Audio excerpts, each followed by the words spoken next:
If you have been producing for a while, you start noticing certain things that you end up doing in every one of your projects. Well, we can save those things into a template so that we can immediately get into production in a new project. Now, I used to think that templates were counterproductive, but they will only be if you make them to be. So we're going to make an empty project, but our own advanced version of it.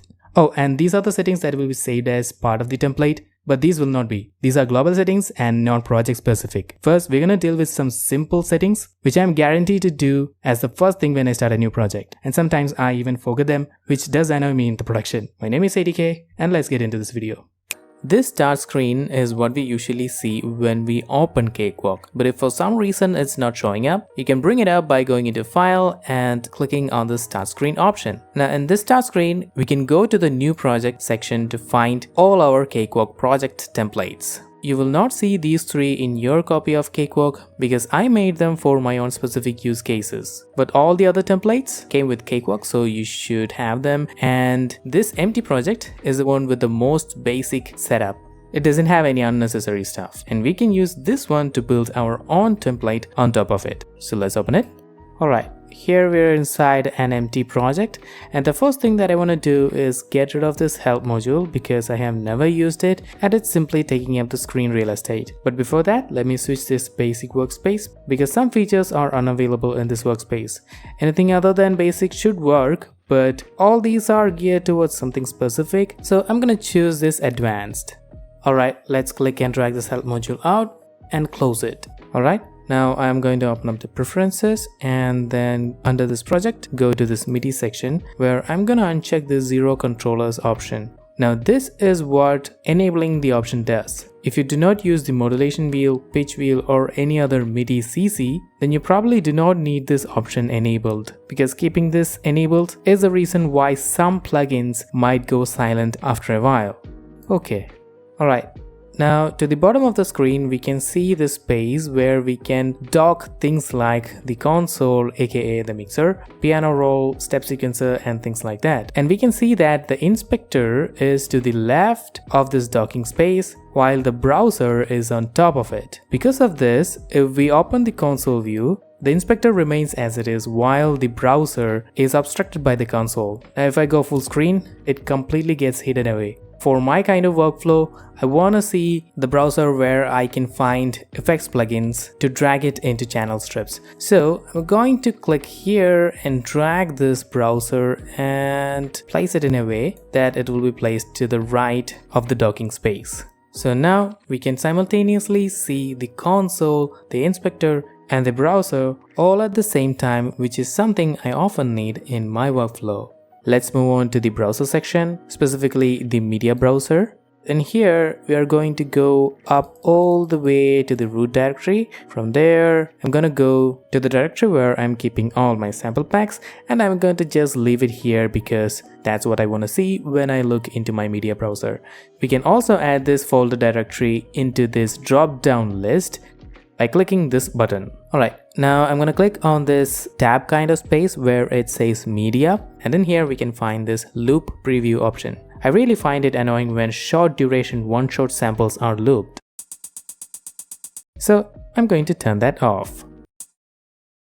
Alright, cool. Now in the console view, we're gonna see the buses of the empty project template. So here we have the master bus through which every sound is routed to eventually come through. And then we have the metronome bus through which we can hear the metronome sound. Let me turn on the metronome and then hit play.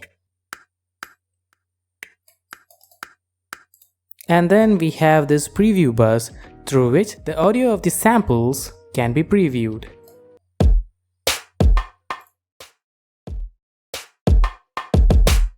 Cool, awesome. Now here's the thing. This fader here in this preview bus is the only way to control the preview level of the samples from the media browser. But that is not the case with the metronome bus. Let's click on this metronome settings button so that it brings up the preferences related to that. And in here we can see that it is possible to control the level of the metronome sounds before it even reaches the metronome bus. So we can directly set its output to the speakers. It doesn't have to go through any bus. And while we're in this window, let's add a record count in of 1 measure so that when we hit record, with this metronome during record button turned on, a one measure of metronome will be played before Cakewalk starts recording. Apply and close. Now that the metronome sound is going directly out of Cakewalk, we don't need this bus here. So I'm going to right click here and then delete this bus. Since we are on the topic of removing unnecessary things, let me show the Pro Channel module. Now in here, you only have the EQ, right? That's because I have removed every other one. You can do that by right clicking on the module head, then clicking on this remove module. Well, it's unavailable for EQ and that's why it's still here. And once all of the modules are removed, or once the modules that you want is set in the Pro Channel section, you can set those modules as default for the buses. I've also done the same thing with the tracks too, the ones that are not buses. Alright? Cool. Now I'm gonna turn off this metronome during playback because I usually don't need it. And we can move on to the next section of this video, which is adding buses. Okay, let's hide everything that we don't need at this moment, which are the browser, the inspector, and the control bar. Now we're gonna add the first bus. We can do that either by right clicking here and choosing this option, or clicking on this bus menu and choosing the option from there. The first track is obviously gonna be for the drums because almost every project will have some kind of drums in them. So I'm gonna rename this to drums. Now notice that every letter in here is uppercase. This is kind of like a convention where we use all the capital letters for bus tracks while we use this kind of sentence case for other normal tracks. So let's make these two buses follow the convention. Next, I want to add a bus for cymbals and other percussions with high amount of sibilant sounds in them because I like to have a little more control over them. Now I'm going to color them. This one's gonna be red because that's what I've been using for a while, and this one's gonna be this yellow because it reminds me of the actual color of these cymbals. Now let's add the next bus, which is for sidechain. Any track that needs to be sidechained with the kick signal will be directed to go through this bus here. Next bus is also gonna be for sidechain, but only for the lower frequencies. So it's gonna be sidechain low, and these are going to be colored this way. Next, we are going to add a bus for keys like piano, Rhodes, and other similar instruments. And next, we are going to have a bus for effects like white noise, ambient sounds, and things like that. I'm going to color these keys to this color, but in case of effects, I'm going to go into other because white noise is a prominent effect that I'll be directing to this effects bus. So I'm going to choose that white. Okay. White might be a little too bright, so I'm gonna change this to this gray. Okay, that's fine.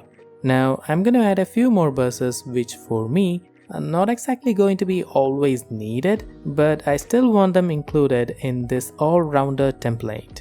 And here they are, one for all the basses in the project called bass, one for all the guitars called GTR, which is kind of short for guitar, then we have a bus for pads, and finally a bus for vocals called Vox. Alright. It's time to add some effects into these buses. So I'm going to bring up the browser, then switch to the plugin browser section and make sure we are in audio effects list. And then here, I want to first look for the Sonitus multiband compressor, which I want to add into the drums bus here.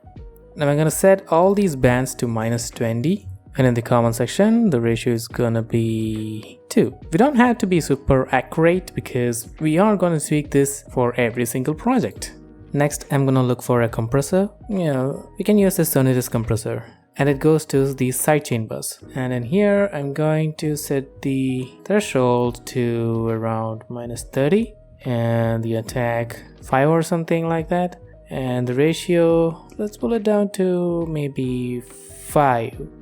Okay, and yeah, this too might need some more fine-tuning based on every single project. We have not yet added a sidechain input into this.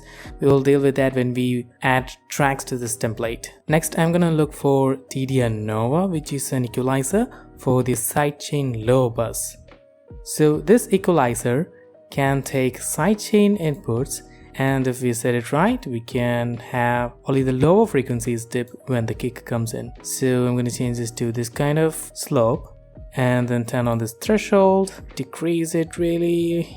Okay, I think this should be enough. And then the ratio to the maximum level, the attacks to the lowest level, release also kind of low, but not that much. Okay, Again, all these are very likely going to be tweaked based on the sounds and the respective projects. These buses is what I would like to call group buses, because most of the time each one of these buses might take multiple tracks and then process the audio together. Now there is another set of buses which I would like to call effects buses, which we are going to use only for adding effects like reverb and delay outside of the grouping buses. Alright, let's add 3 more buses. Okay, here we have them, and they are for reverb. Specifically 3 kinds of reverb. The first one is for convolution reverb, so I'm gonna name it REV for reverb and CONV for convolution. I'm also going to add a prefix which goes as FX hyphen, which is going to help me to easily identify effects buses from the list of buses in drop-down menus. The next one is for plate reverb, and the last one is for algorithmic reverb, which I'm just gonna leave as reverb. Now you don't have to follow this exact naming, because I have seen producers calling the different kinds of reverbs as short reverbs, long reverbs, chamber reverbs, and all that kind of stuff. Next, I'm gonna add one more bus to be used as an effects bus for delay. And now for the effects. I'm gonna use Convology XT for convolution reverb. And in that plugin, I'm going to choose this medium chamber as a starting point for every project, which I might change based on the needs of that particular project. Anyway, the mix is going to be all the way up to 100%, and we can move on to the next plugin called Tal Reverb 4, which is a plate reverb. Just like before, I'm just going to tweak this a little bit as a general starting point. Anyway, in this plugin we have separate knobs for the mix, so the dry signal is going to be all the way down and the wet signal all the way up. And I'm going to use ROM for the normal kind of reverb. And in here also the mix is going to be all the way up, but everything else I'm just going to leave them as default. For delay, I'm going to use the plugin Baby Comeback because it's a pretty straightforward and easy plugin. I don't want any dotted time, I want straight and no ping pong or anything or whatsoever. I'm just gonna leave them as default except for the dry signal, which is gonna go all the way down. Okay, one more thing I want to do to these effects buses is to add an EQ, because I don't want extreme low ends to get through these effects plugins. So we're gonna go into the Pro channel and then open up this EQ and add a high pass filter like this. Now I'm not going to cut too much of it because I don't want the low mids to completely be gone. I just want the extreme low ends to be removed. So yeah, and we are going to copy this EQ by holding Ctrl and clicking and dragging it to the next buses. As for the color of these buses, I'm going to choose some weird dark color which is not necessarily good on the eyes, because I want to reserve the feel good colors for the group buses, which you're going to see why in a bit. But for now, let's rearrange these buses, because the order of the buses in this console view does affect the order in which they are listed in the bus list. And I want these effects buses to be just between the preview bus and the drums bus, which is the first group bus. So we can do that by holding down Alt key and clicking the bus and moving it around like this.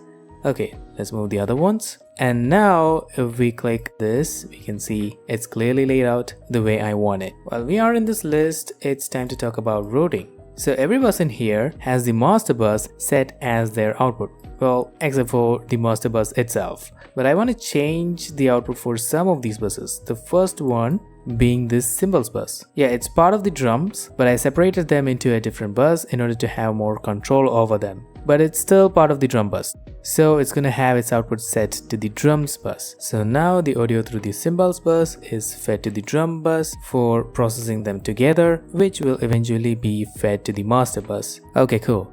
I'm gonna select some of these tracks by clicking on these letters and dragging through the buses I want to select, and then also hold on Control and select the specific buses that I want to add in the selection.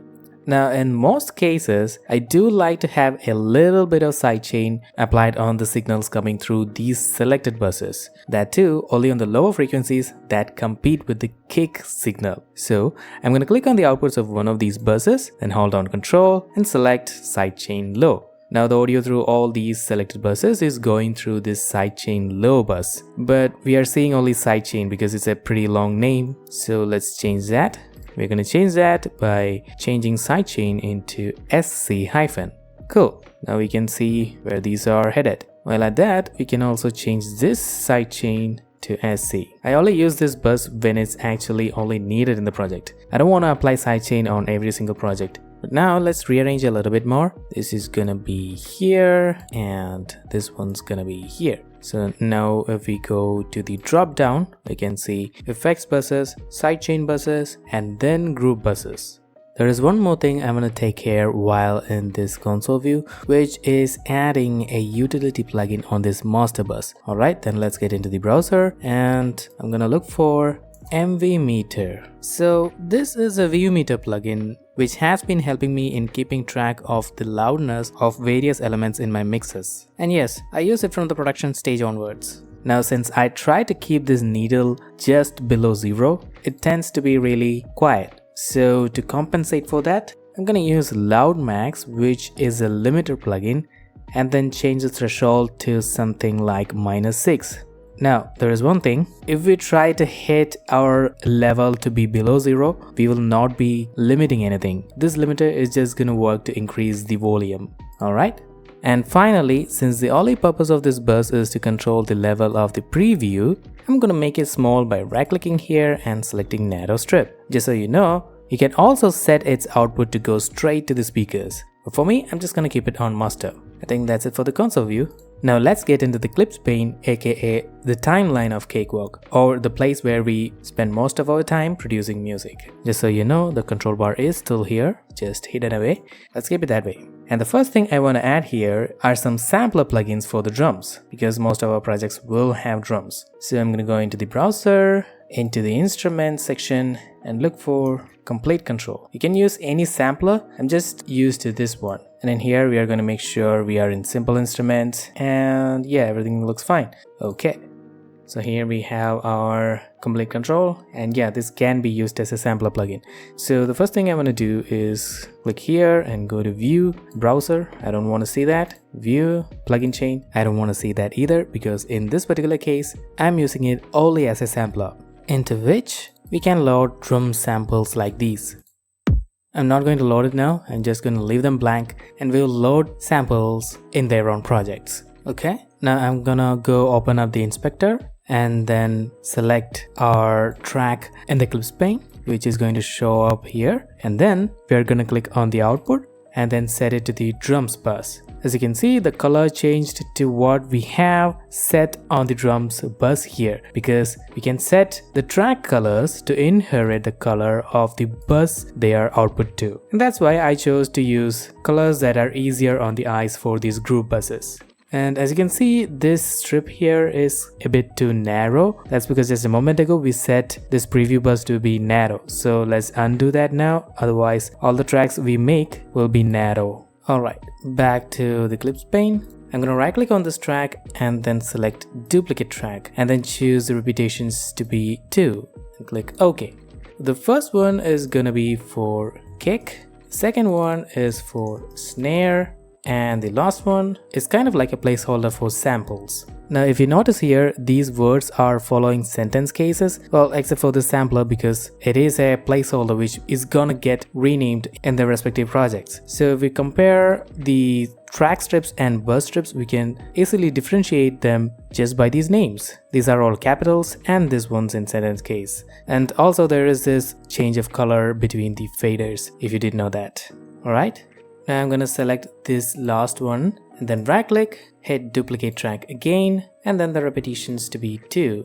Okay, now I'm gonna rename this to hi-hat, and the second one is also gonna be a placeholder, and I'm gonna select these 2 new tracks and then click on the output and hold on control and click cymbals bus. So now we have normal drums and then cymbals tracks. Anytime I want to add more than these tracks, let's say I want to add a percussion, then I'll click on this placeholder sampler track, then duplicate it by clicking here, and then load the sample into this plugin, and then later rename that track. And like that, we keep a sampler track always available to be loaded with a drum sample. Now let me select all of these, right click, move to folder, new track folder, and this is gonna be drums. And just like buses, I'm keeping my folder names to be capitals. And I'm also gonna change this color into this drums, same color. Now I did say we won't be adding any tonal instruments, but I'm gonna add this Keys One Classic instrument plugin, which is a piano plugin, just so that we can try out or even brainstorm ideas immediately on loading this template. One thing I would like to do is reduce this reverb here. I don't want reverb from this plugin. Instead, we are going to use the reverb that we have set up for our project. So we're going to click on this Keys One Classic, make sure it's showing here, and then click Send, and then add effects reverb. So now if I click here, our reverb bus will show where a copy of the audio through this bus is being sent with this knob. And we can control the amount of reverb by controlling the amount that we are sending. I just want a little bit, so this is fine. While we are on that, we are gonna go to Kick and then click Sends. But this time we're gonna go after the separator where plugins that can take side inputs are listed. Now the naming scheme goes like this. First the name of the plugin and then input, and then the track or bus on which the plugin belongs. So this one is the compressor plugin that we loaded on the sidechain bus for ducking the audio signal through it whenever a kick comes in.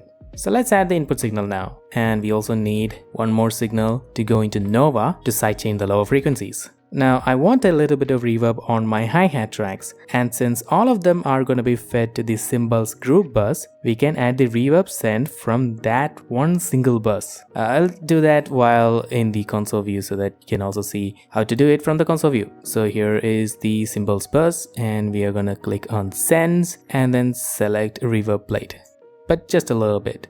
Okay, and also I'm gonna add convolution reverb, that too a little bit. Alright, that's it. Now let me make sure that everything is set the way I want them to be when I open up a new project. Let me also move this bus section to the side like this. Oh, I almost forgot to rename this Keys One Classic. So this is gonna be piano, and input, I had to set the input to all of these tracks. This input here, all inputs, and then select MIDI Omni while holding down Control so that all of the tracks can take my MIDI keyboard inputs. Of course, I'll have to select those tracks to do that. And this input echo should be on auto. I'm also going to collapse this folder and do this like this. And also collapse this inspector view and bring the control bar. And yeah, this is how I want to see new empty projects when I load them up. Which means it is time to save our template. So we're gonna go into File, then select Save Copy As. In here, the first thing that I want to do is change this folder option to template files, and this is the template location that we have set in Cakewalk, and we're gonna change the save as type to template. I'm gonna just select empty project and make it my empty project, and we're gonna save that. Now we're gonna close this project. No, I don't want to save that. And now if we go into this new project section, we can find our new template called my empty project. If you want to set images like these, let me show you how we can do that. I'm going to open up our project. And in our project, we are going to go into this notes section in the browser, and this is where you can set your new project template images, which I absolutely do not care, so I'm not going to set that. But there is something that I actually care, which I'm going to share with you now. For that, I'm going to open up the preferences and then head to this folder location section, and in here we can see this templates, and I'm going to copy the templates directory, then hit OK. Now we are going to open up the Windows browser, and in the address bar of that window, I'm gonna paste that, and we can see all the templates. In here, I'm going to make a backup folder into which I'm gonna move every single one of the templates that I have never used or will never use.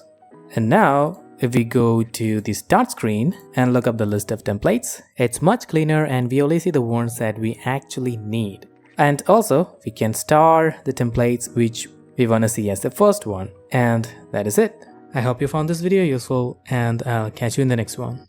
See ya.